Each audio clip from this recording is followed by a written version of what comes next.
I want to talk to you guys about something this week. Welcome to the show, by the way. So, Republican politicians have disappointed me lately.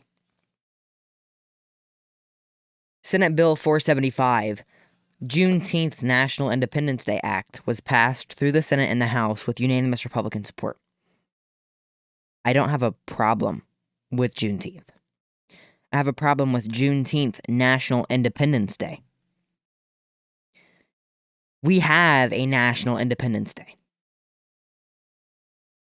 That's July 4th. Americans united in the United States of America have an Independence Day, which is July 4th. You know what this day could have been? Maybe National Emancipation Day. It's the day that the slaves were freed. The Emancipation Declaration was written. There are many different things it could have been besides National Independence Day. So, Representative Andy Biggs was one of the 14 Republicans who voted against it, so I want to play his reasoning why. Hi, Andy Biggs here from Arizona's 5th Congressional District. We're about to go vote on a bill that makes Juneteenth a federal national holiday. The Democrats have labeled it Juneteenth National Independence Day. And what it is really is it's Emancipation Day. They could have made this a really harmonious, celebratory bill, because I think everybody would have passed this thing out unanimously if they would have taken it through committee and they would have changed the name to Juneteenth National Emancipation Day, because that's what it celebrates, is the emancipation of the slaves. But they've weaponized this bill like they weaponize everything else. They want to divide, and that's just a shame, because I support the celebration of Juneteenth. I think that is critical. It's an important part of our nation's history.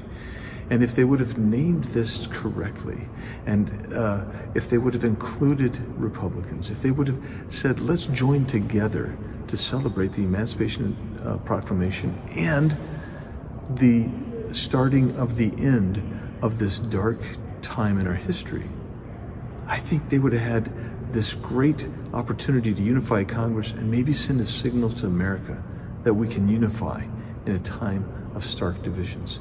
But instead they weaponized the bill, and I'll be voting no. And I completely agree with Representative Andy Biggs, but not many Republicans did. Like I said, 14 Republicans voted against this bill. And I want to find the name of those Republicans. Let me find the House bill really quickly here. I don't have it pulled up because I wasn't going to do this originally, but after hearing that, I decided that I do want to bring up who voted on it, how it was supported by Congress, and how it was supported by Republicans and not supported by Republicans. So 14 Republicans voted against it. Mike Rogers of Alabama's 3rd, Mo Brooks of Alabama's 5th, Paul Gosar of Arizona's 4th, Andy Biggs of Arizona's 5th, California's 1st, Doug LaMalfa, Tom McClintock, Andrew Clyde, Thomas Massey, Matthew Rosendale, Ralph Norman, Scott DeGerlis, Ronnie Jackson, Chip Roy, and Thomas Tiffany. These Republicans represent the majority of Republican voters. These Republicans understand that we have an Independence Day in America, and that is July 4th.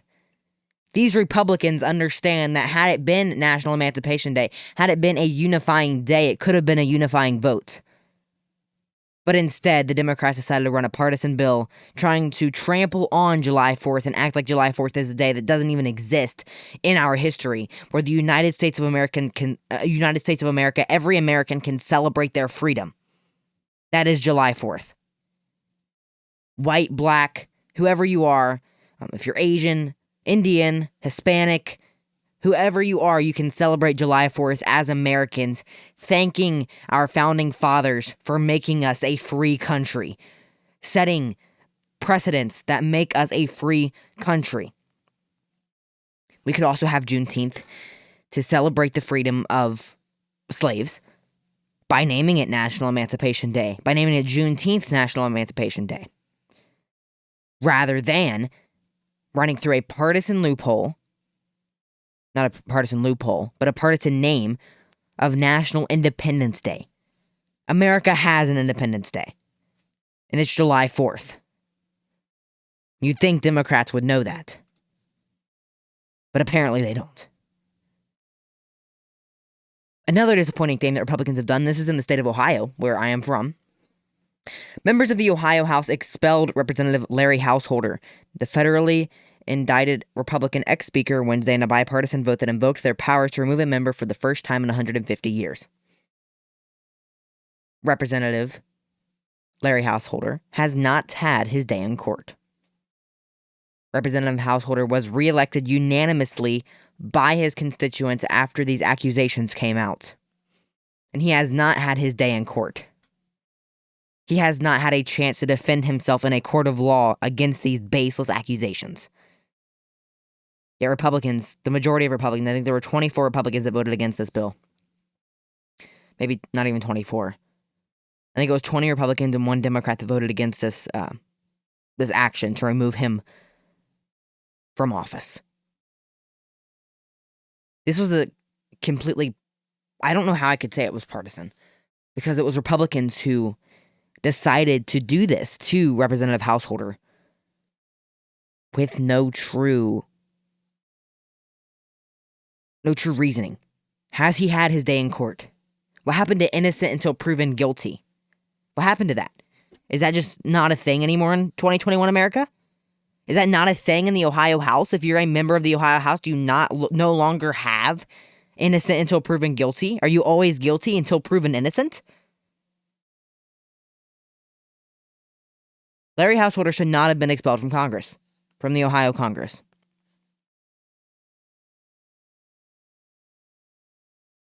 He has not had his day in court. He even said himself, I have not, nor have I ever taken a bribe or solicited or been solicited for taking a bribe.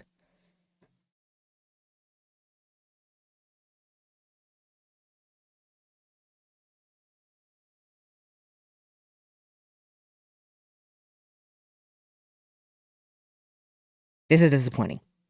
Republican politicians, Republican representatives have made me extremely disappointed to be a Republican these past few days. Trampling on July 4th, trampling on the rule of law and innocent until proven guilty. These are all things you can do as a Republican.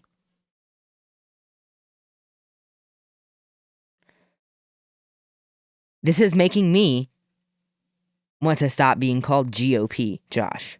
Because if this is the 2021 GOP, the GOP that doesn't stand for the rule of law and innocent until proven guilty, the GOP that doesn't stand with July 4th and our true Independence Day, I don't know if I can continue on saying I'm a Republican. Because this is not the Republican Party that I know. This is not the Republican Party that people voted in. This is not the Republican Party that represents America. This is the Republican Party that represents their agenda and what powerful Republicans want done. Householder stood in their way.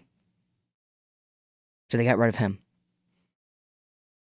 And Republicans, and I'm putting that in air quotes, who don't support our National Independence Day and July 4th being our Independence Day, and who wanted to one up the culture war. Yeah, look at us, Democrats. We can vote with you. Yeah, did you see that, Democrats? We can unite behind something. Yeah, Democrats, you see that? We can unite with you over a bill that doesn't really change the majority of Americans' lives. Yeah, let's go. Yeah, Democrats, yeah. Democrats, I support you. We can do this together. Do this together being something that didn't need to be done. Doing this together being something that tramples on a day 2 weeks or 3 weeks from now, July 4th, is extremely disappointing. Extremely disappointing. I'm extremely disappointed in the Republican Party federally and statewide in the state of Ohio right now. You're listening to the GOP Josh Show. We'll be right back right after this.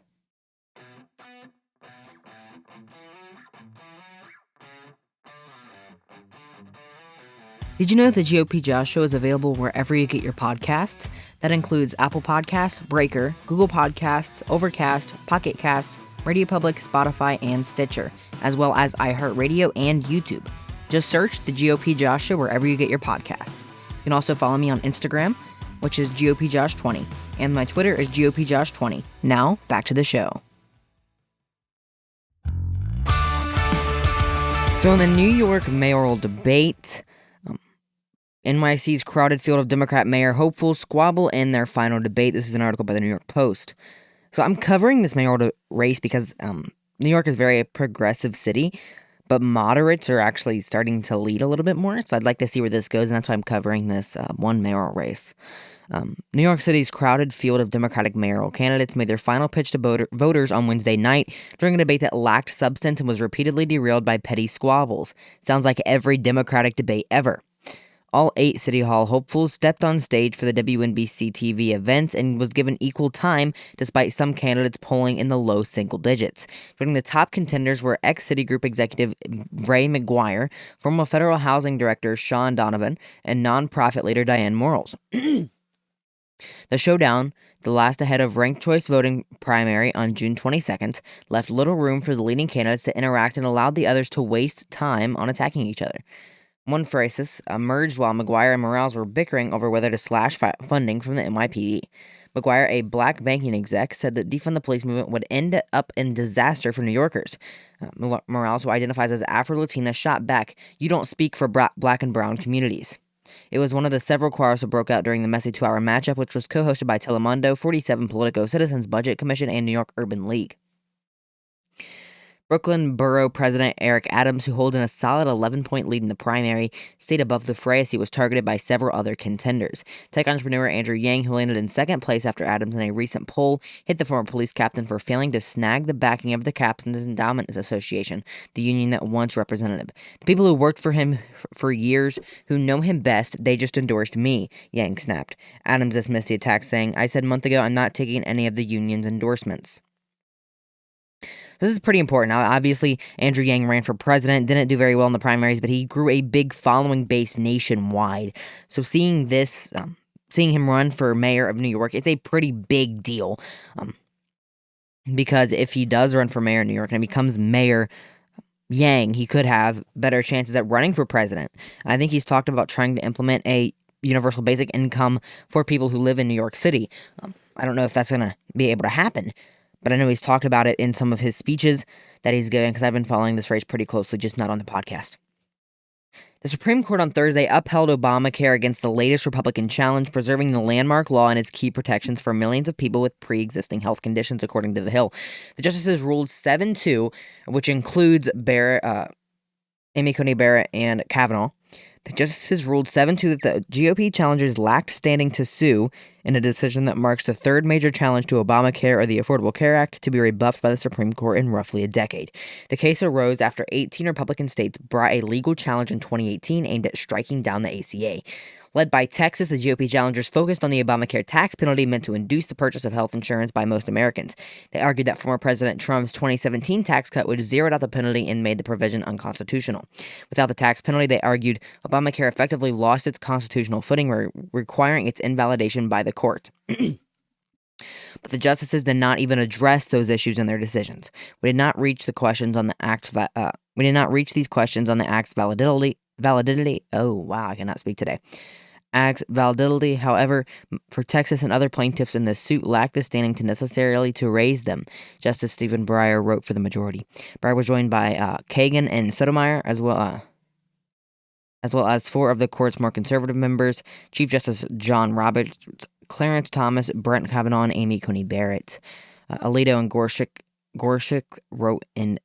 I cannot pronounce anything today. I'm so sorry. Alito and Gorsuch wrote in the dissent. The lower courts had largely sided with the Republican states, but agreed to delay enforcement of the ruling while appeals played out. Obamacare defenders, comprising a coalition of 20 blue states in the Democratic-led House, appealed to the Supreme Court. The Justice Department under Trump backed the GOP states in urging the justices to strike down the law, but the Biden administration reversed course. Obamacare is credited with expanding Medicaid for poorer Americans and making private health plans more affordable for lower-income families, even though, and this isn't in the article, even though that's not what it does. unfortunate for the Supreme Court to back down from their conservative ideals, especially the conservatives who agreed with upholding, which includes, let's see here, Chief Justice John Roberts, Clarence Thomas, Kavanaugh, and Barrett. I remember when Republicans were fighting to get Barrett and Kavanaugh nominated. And they can't even stand up for one conservative ideal, which is abolishing the ACA, even though they had an unconstitutional provision. Whatever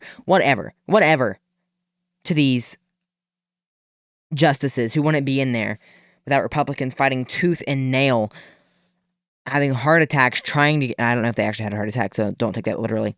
Having heart attacks trying to get them elected. Not elected, but nominated and elected by senators to hold their position. I'm thinking of statewide elections right now, I'm sorry. But just disappointing.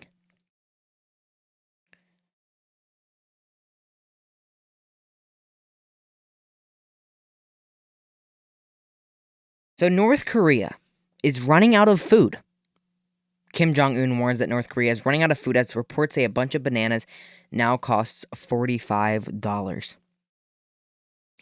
Kim Jong-un has warned that North Korea is struggling to maintain food supplies, reports say, as everyday goods are skyrocketing. Speaking at a party meeting Tuesday, Kim said the food situation was, quote, now getting tense because of grain shortages brought about by typhoons last year, the state-run Korean Central News Agency reported Wednesday, according to Reuters. Experts have warned over the past month that food was running short in North Korea. The Seoul, South Korea's based outlet in NK News reported that price spikes have been seen in Pyongyang, the nation's capital, which a kilogram of banana is now costing $45. 1 kilogram or 2.2 pounds is the weight of the approximately 7 bananas, meaning each banana most likely costs just over $6.40. Some North Korean farmers were asked to contribute 2 liters of their urine each day to help produce fertilizer. Wow. Radio Free Asia reported last month. It is rare for Kim to acknowledge food shortages, the BBC and the New York Times reported, and though such shortages are concerning, experts don't believe they will lead to a countrywide famine, the Washington Post reported. Earlier this month, I'm not going to try to pronounce that guy's name because I don't want to offend him or something. The UN Special Reporter on Human Rights in North Korea told the UN Security Council that it should consider lifting sanctions on the country. Records reported... his name again said that COVID-19 pandemic had caused North Korea drastic economic hardship and that the North Korean trade with China fell 90% in March and April. Obviously, the people in North Korea didn't ask to be held in these situations, so I am praying for them to help make sure that they can stay healthy and live, but I believe that the North Korea should be doing more as leaders to help, well, frankly, lead their country, and they aren't doing that right now. So President Trump is coming to my old stopping grounds in Ohio. Not actually where I'm from, but coming to Ohio. I really hope I can go. I probably won't be able to go. But he's coming to Ohio for his first post-presidential rally. This is the WHIO article. WHIO 7, Springfield, I think. Dayton, maybe. Former President Donald Trump has announced his first post-presidential rally, and it is in Ohio. Trump will deliver remarks at the Lorain County Fair in Wellington. The rally is scheduled for June 26th at 7 p.m. Doors will open at 2 p.m. And I realize now that it was not an article. It was a summary. That's it. Okay. He's coming to Ohio for his first post-presidential rally. So... yeah, President Trump is coming. I'm so happy for Ohioans who haven't had the chance to hear him speak, who are excited to hear him speak, hear the rightful president of the United States speak. Very excited for that, to him to come to Ohio. This is a great state. I love this state. And as I say the rightful president, I see Donald Trump says, if I can pull this article up, we didn't win in 2020, but let's see what happens. That's what he said. So we're going to see. I'm trying to pull up this article. I'm just trying to find it. Newsweek is asking me to sign up for an account. I'm not signing up for an account with Newsweek. Donald Trump says we didn't win in 2020, but let's see what happens. Donald Trump admitted his 2020 presidential election defeat during an interview with Sean Hannity on Wednesday, telling the Fox News host we didn't win. The former president conducted a wide-ranging interview with Hannity and conceded to having lost to President Joe Biden, despite have long contested the results. We were supposed to win easily, 64 million votes, Trump said in the interview. We got 75 million votes and we didn't win, but let's see what happens on that. So that article definitely twisted what he said. That article most definitely twisted what he said. They said, oh, he said that we didn't win because he's not saying that we didn't win based on votes and based on the Electoral College. He's saying that he didn't get put back in office. He didn't get sworn back in. Not saying that we didn't win. He's just saying that we didn't get sworn back in. Come 7 months after College declared Biden the winner of the presidential election back in November. The former president has repeatedly contested the results, making unsubstantiated claims of widespread voter fraud. There is no evidence of irregularities on a scale that would have changed the election outcome. Okay. So I'm guessing, now that he said that, everyone's going to shut up about August. Not to be offensive to anyone, but we need to shut up about August. Republicans need to shut up. Conservatives need to shut up about Trump being reinstated in office by August, because it's not going to happen. Mike Lindell needs to shut up about saying that 9-0. I've been watching his website, frankspeech.com. He needs to shut up saying that 9-0, not all 9 Supreme Court justices are going to side with him in this electoral fraud case, and Trump's going to be reinstated by August. That's just not going to happen. Mike Lindell, I love your pillows. This is the message to like Mike Lindell. I hope you're listening to this. Mike Lindell, I love your pillows. I love them. The best pillow I've ever slept on. I have one on my bed right now. I have your sheets on my bed right now. I use your towels. Shut up about the election. Shut up about the fraud. Shut up about everything to do with this election, because, frankly, it's not getting anywhere. It's not going anywhere. It's not going to go anywhere. Because this isn't going to be taken to the Supreme Court. This isn't going to be taken to any real court, I don't believe. Because this isn't practical. President Trump getting reinstated isn't practical. Sorry to disappoint, but I don't think it's going to happen. If it does happen, I'm going to eat these words so hard. I'm going to eat it so hard. Gonna eat it like it's like, I don't know, something I don't like beans or something. I don't like beans. Did you know I don't like beans? Because President Trump is not going to get reinstated into office.